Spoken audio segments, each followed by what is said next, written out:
Le tourisme géologique constitue une mise en tourisme du patrimoine géologique et géomorphologique d'un territoire. Il sous-entend l'utilisation d'outils de valorisation et passe par l'interprétation de paysages et de sites, la création d'événements ou l'organisation de circuits.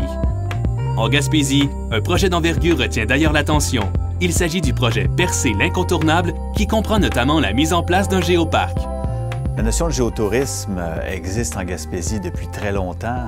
Nos visiteurs viennent voir avant tout les paysages, les falaises, les montagnes et même certains sont intéressés par les cailloux eux-mêmes, les fossiles. Dans le cadre du projet de Géoparc de Percé, c'est vraiment l'idée de protéger et mettre en valeur tout le secteur des montagnes qui sont près du village de Percé, donc Mont-Sainte-Anne et Mont-Blanc. Il y a un réseau de sentiers qui existe depuis déjà très longtemps, fréquenté par les gens du village et aussi un peu par les touristes.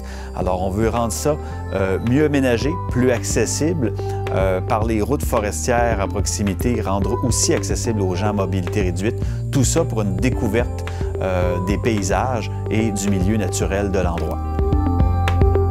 Aux îles de la Madeleine, le Centre de recherche sur les milieux insulaires et maritimes a répertorié les différents sites d'intérêt géologique et géomorphologique de l'archipel.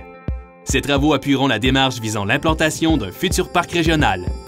Alors, tout d'abord, c'est intéressant de voir que les îles de la Madeleine constituent un témoignage très important et très intéressant de l'histoire géologique du Golfe. Plusieurs études scientifiques ont démontré cette caractéristique et c'est un peu grâce à ces études qu'on est arrivé en 2012 et 2013 à envisager une étude de faisabilité pour un parc régional.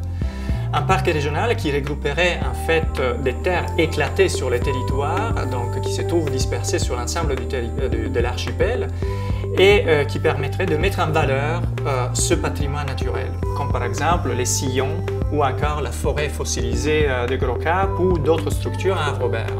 Par contre, si on a cette opportunité de parc régional, de mise en valeur de notre patrimoine naturel, d'autre part, ça constitue un défi de taille de gestion des terres publiques par la municipalité des îles de la Madeleine.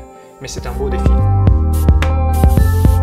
Les initiatives de protection et de mise en valeur de notre géopatrimoine augmenteront avec les années, témoignant ainsi de notre respect et de notre admiration envers notre terre d'appartenance.